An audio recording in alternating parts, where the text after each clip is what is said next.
Hey guys, welcome to my studio. I share this space with a few friends, and my space is right up this ladder, and that's where I'm going to be teaching you how to make an Adelphi top. So let's head on up.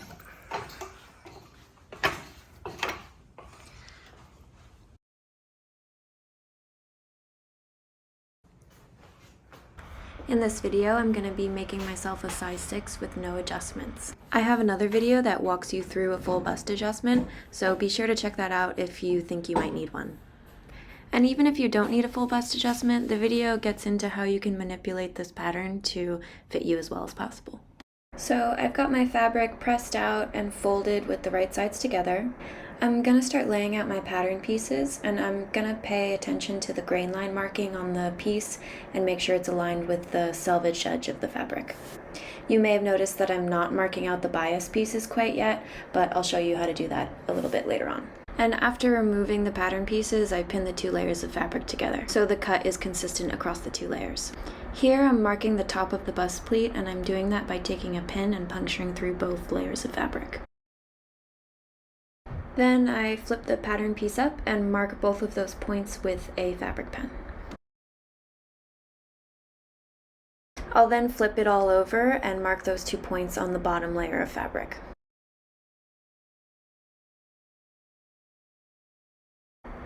I'll then go ahead and cut out all my pieces, and I'll be sure to mark the 2 notches on pattern piece A and pattern piece B. And I'll also need to mark the bust pleat, so taking those points that I drew and connecting them down to the bottom of the flat corner of the bottom of the hem. And then I'm also going to mark the midpoint on the top and the bottom of those lines and draw the center line. And then I'll repeat this on the other side. So my pieces are cut out, and then I'm going to use the rest of the fabric here to cut out the bias binding.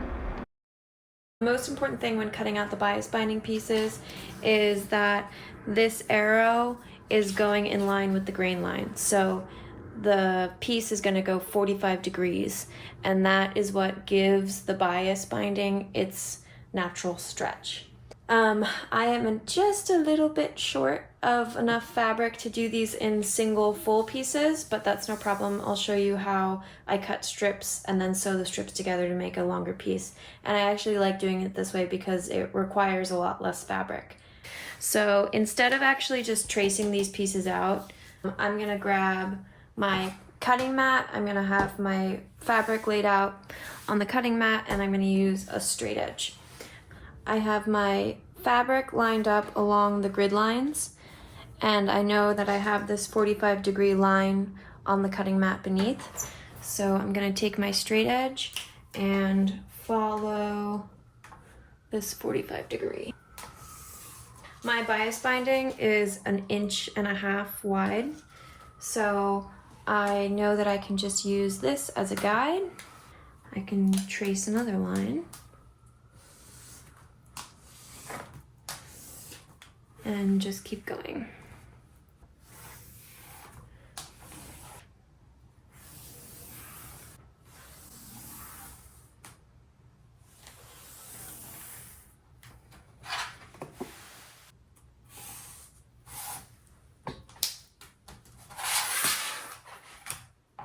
So now I cut out these pieces.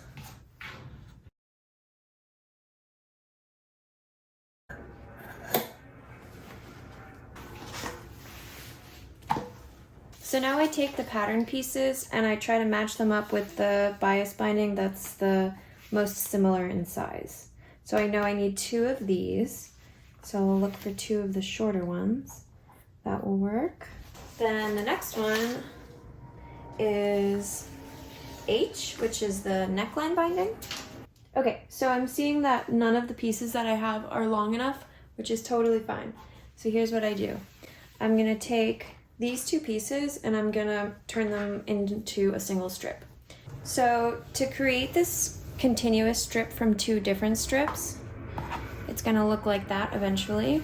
How you get there is you take these 2 separate strips, and with the right sides together, you're gonna line up the triangular ends like this, pin it together, and then you sew a line starting from where these edges intersect all the way across to where the other intersection is.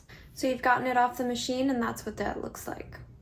You take your scissors and you trim these little corner pieces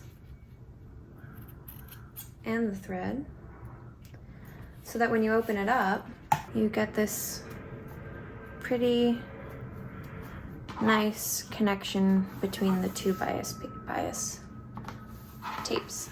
And when it's folded up and sewn as a piece of bias binding, you'll hardly even notice that seam. I have my 2-piece A's with the right sides together, pinned, and I'm going to be sewing with a 1 centimeter seam allowance down the center front. Okay, and now I'm going to finish this edge with a zigzag stitch. We're going to turn it over and do some top stitching and edge stitching.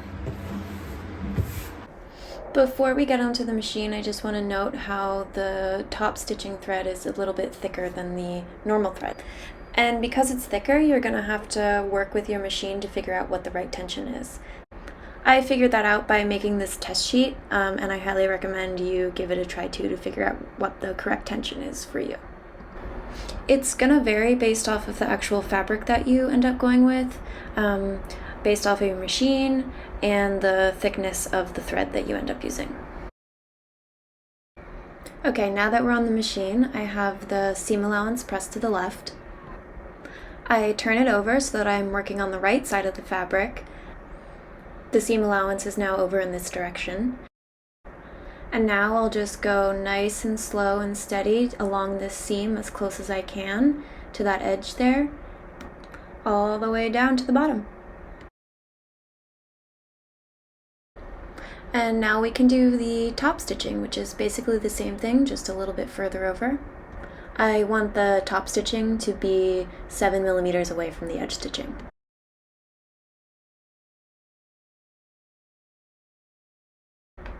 Next, we're attaching piece B to piece A. I have a notch right here on piece B and a notch right here on piece A. Ultimately, we're going to be fitting these two curves together, and because they're different, you need to cut little slits into this curve to allow for it to be a bit more malleable. The slits will make it easier for these two curves to ease into each other. So starting at the notch, I'm going to take my scissors along this curve and just snip tiny little snips, not to exceed 1 centimeter because you don't want to go beyond the seam allowance.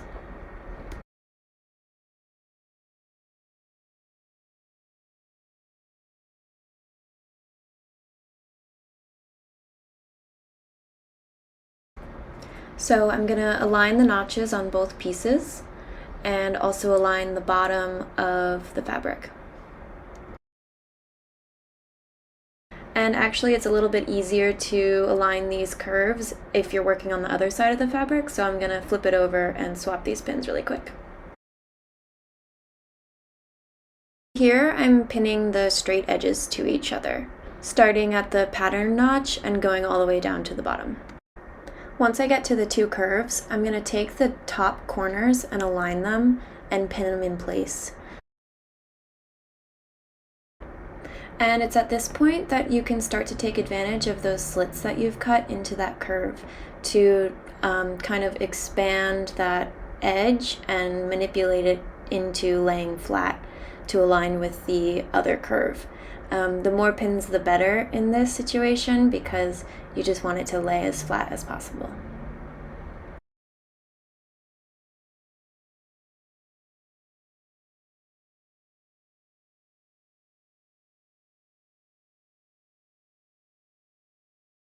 I'm working with this seam here, and I'm going to take it nice and slow around the curve and move the bulk as I'm going around the curve to encourage the seam to lay flat.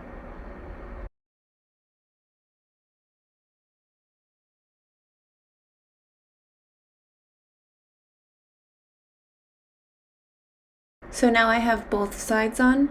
I'm going to zigzag stitch these seams and then do some top stitching. So I've done the zigzag stitch and now I've pressed both seams towards the center front. So there's the edge stitching, and now I'm going to go ahead and do the top stitching.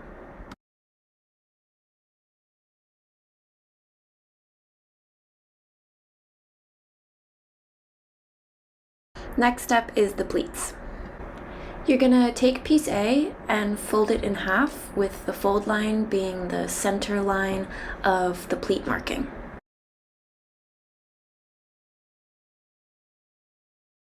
There's a flat part here on the bottom, and you're going to be aligning these 2 points like that, and then aligning the 2 points that you marked out when you were marking your fabric.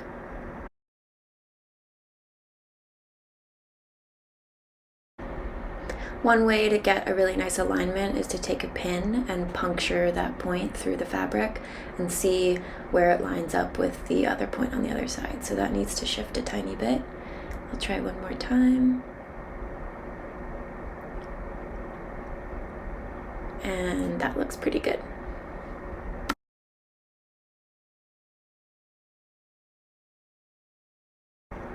Ultimately, I'm just going to be sewing from this point down to the bottom of the fabric. I'm not going to be sewing in this direction at all. It is just from that point down.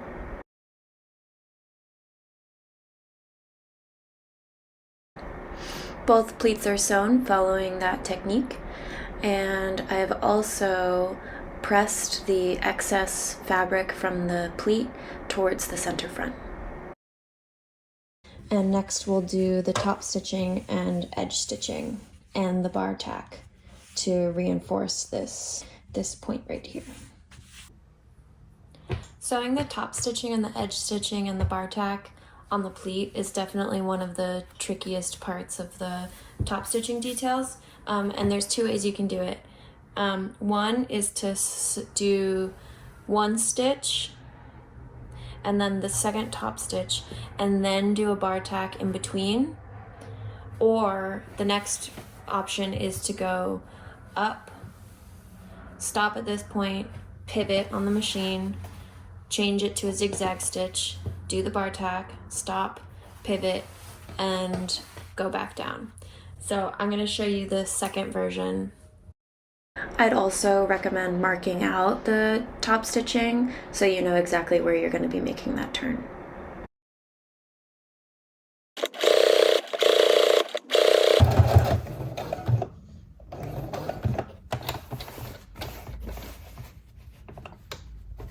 And then at this point I change it to a zigzag stitch, and I reduce the length and width. I've tested this out on a little scrap piece, and I recommend you do the same to find what that exact measurement should be for you. On my machine, it's 0.5 and 2.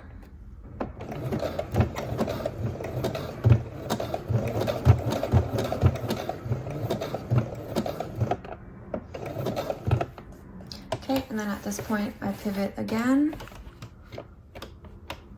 and I return this to a straight stitch.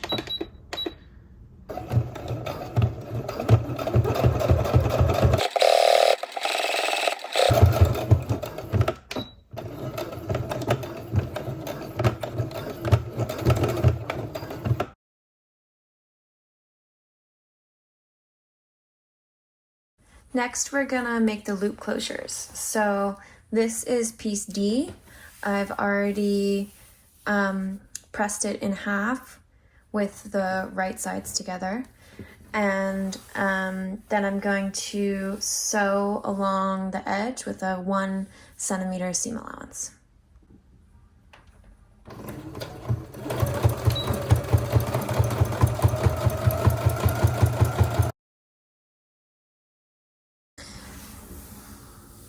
Then you're going to trim away the excess seam allowance.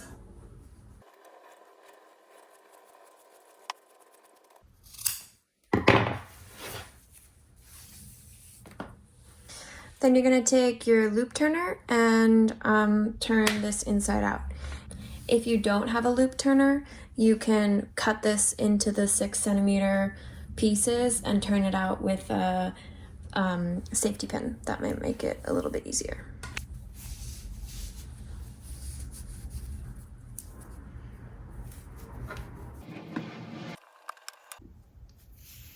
So it's turned inside out, and now I'm going to press it so it lays nice and flat.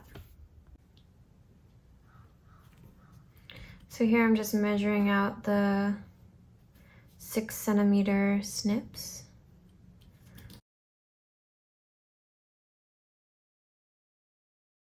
I have found that when I press it and the turning inside out of the fabric, it sometimes stretches a little bit, so you might have a little excess, and that's okay. Just trim it off.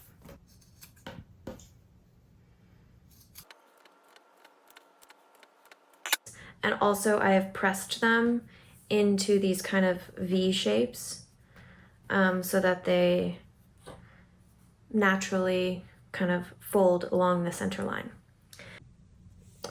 So starting 1.8 centimeters down from the top and 1.8 centimeters up from the bottom, I'm going to start placing the loop closures, and I will mark that first. With the loops facing this way, I'm going to start pinning them. I'll do the top one and the bottom one first. Then I'll place the center one, which to me, the midpoint is around here. You could obviously measure this out if you wanted to, but I am not the most precise sewist, and that's okay with me.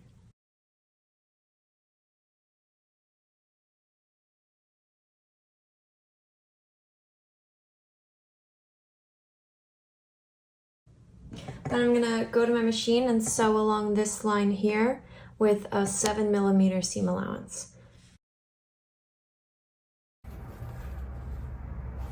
With the right sides together, I'm gonna take my piece E and have the zigzag stitch going this direction. And I'm gonna pin this in place, and then with a 1 centimeter seam allowance, I'm gonna sew and connect here. And then I'll also zigzag stitch.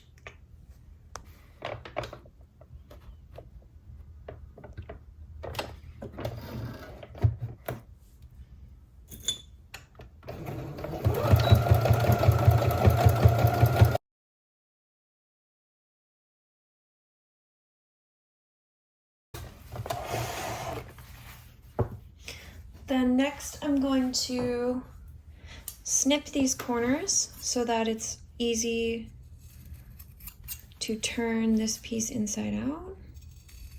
Before I turn it inside out, I'm gonna zigzag stitch the raw edges. Okay, so there's that zigzag, and now we can turn it right side out.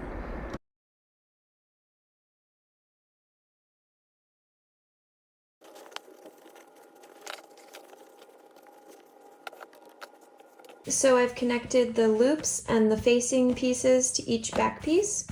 I have pressed these so that the facing has a nice crisp edge right here.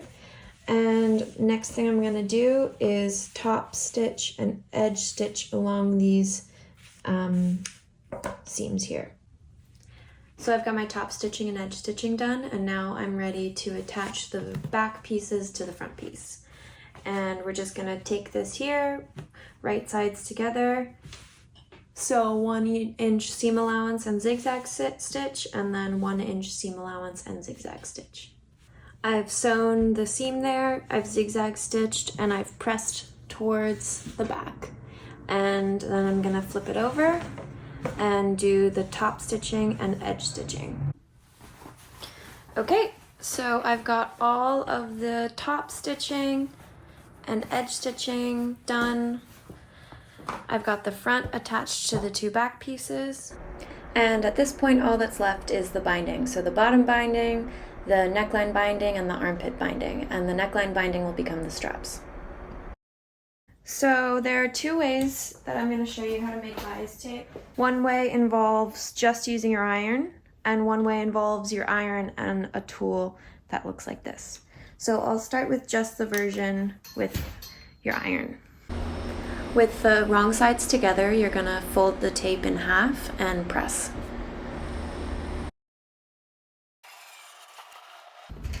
Then you open up and you have this nice crease right down the middle. The next thing you're going to do is you're going to use that crease as a guide to fold it again. And so the edge of this is going to align with the edge of the crease. So we'll just start with the top edge. Okay, then flip it over and do the same thing to the other edge. All right, then the last thing you do is you have this piece here and you fold it in half one more time and give it a good final press. Okay, great. So that is the method one with just your iron. Method two is using a tool called a bias tape maker. I think that's what it's called. And it's extremely handy. With the appropriate size, you can get these in a few different sizes, so you have to make sure it's the appropriate size for the width of the bias tape you're making. But you slide this in the end here, pops out, and you slowly and carefully pull through. With one hand you pull the tool and the other hand you have your iron on there. Then you fold it in half, give it one good steamy press, and that's the second method. So I'm going to start to pin the bias tape on the bottom here. What you do is you kind of open it up a little bit, and I'm going to fold this edge over so that when the time comes, that raw edge will be enclosed. And lining up the bottom of the bias tape with the bottom of the hem, I'm just going to start pinning along the curve here.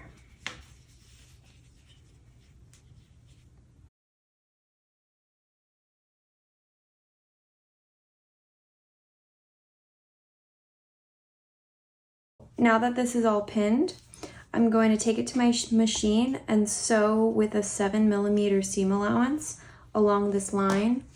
Eventually, once that's sewn, I will flip this excess fabric that is the rest of the bias tape around, and this becomes how the bottom raw edge is enclosed. I have a little extra of the seam allowance here, and what I'm going to do is snip it here and then fold it over so that eventually when this goes over, this edge will be enclosed.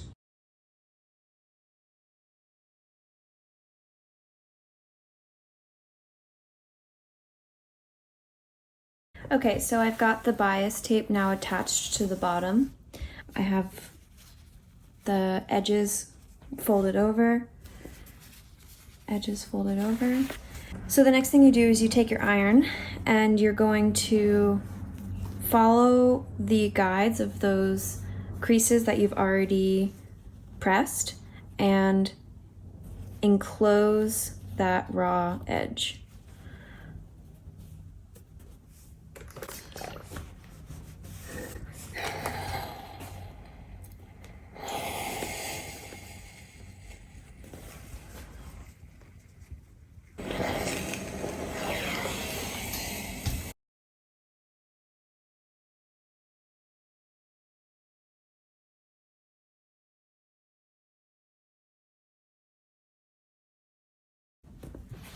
Okay, and now when all of that is pinned in place and pressed,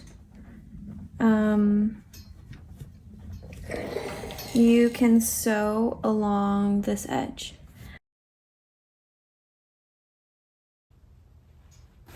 So I've also pinned the armpit with the edge folded over here to conceal the raw edge. This edge I don't need to do that because it's going to be concealed later on with the neckline bias. I have the bias binding sewn to the armhole here, and I will do the same thing that I did to the bottom, which is I'm going to fold it over and press it to enclose the raw edge. And I'll turn it back over and pin on the top because I'll be sewing it from the top.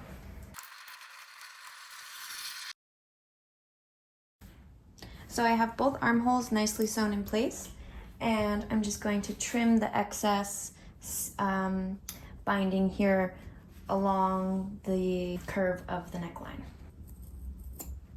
Now I'm attaching the last bias piece, and that's to the neckline. If you take that bias tape and fold it in half, you'll find the center point. You're going to align that center point with the center here so that the straps are equal lengths. I've got this sewn in place.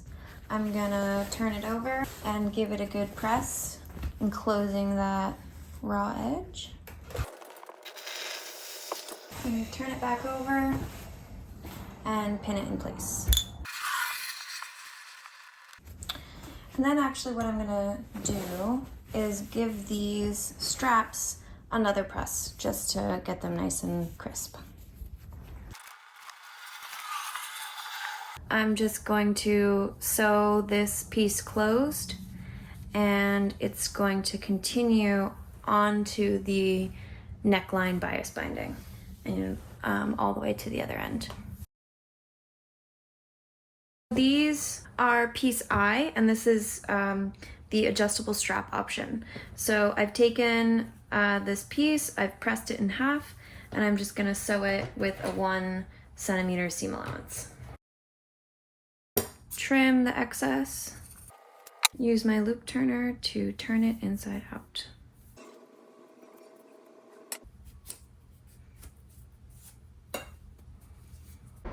These are the rings for the adjustable straps. Compared to a kind of more standard bra strap adjustable, these are much bigger because this fabric is thicker. So just be sure you find some that are big enough. So the first thing I'm going to do is I'm going to take the one that's a single hole compared to the double hole, and I'm going to take this piece I and loop it through. Then I'm going to mark 3 centimeters from my seam here. This is the side seam. And that is where I will attach this piece. So this is going to go like that. So with piece I attached in place around that loop and 3 centimeters from the seam, I'm going to take this shoulder strap, I'm going to put it through the top of the loop. I'm going to make sure there's no twisting in the shoulder strap, down through the bottom loop. And it helps if you keep this nice and slack. Then through this loop here, turn it up, and then go one more time through this inner lower loop, and then back through here. Okay, and then you'll sew this together. And now you have 2 adjustable straps. So all that's left is to take your ribbon and lace up the back. I'll do this with the shirt not on me, and I'll leave the last 2 loops undone and then put it on and finish up the last 2 loops. And then tie it up and make sure everything's laying nice and flat. And there you go.